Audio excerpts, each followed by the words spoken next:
আমাদের সাপুরি দল বিন বাজতেই থাকবে, বিন বাজতেই থাকবে। সাপ প্রায় অনুকূলে চলে এসেছে। আমাদের সেই কাল লাগিনি ধরার চেষ্টা চলছে। সকলে আমরা তাদের জন্য দোয়া করি।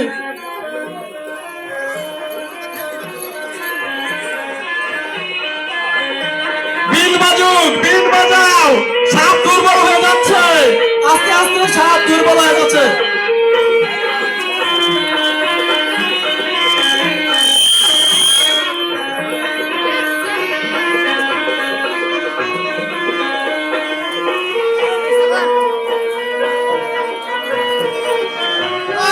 সাপ ধরে ফেলেছি, সকলে হাততালি, হাততালি, সকলে হাততালি, সকলে হাততালি দেয়। আমরা সাপ ধরে ফেলেছি, আমরা একটা কাল লাগিনি ধরেছি, সকলকে বাঁচিয়ে দিয়েছে আমাদের সেই সাপুরি দল। সকলে হাততালি দেয়। অত্যন্ত অত্যন্ত একটি সুন্দর খেলা আমাদের মাঝে এখন উপস্থিত উপহার দিয়েছেন এই এলাকার কৃতি সন্তান, ছোট ছোট ছেলে মেয়েরা, তারা খুব সুন্দরভাবে এই খেলা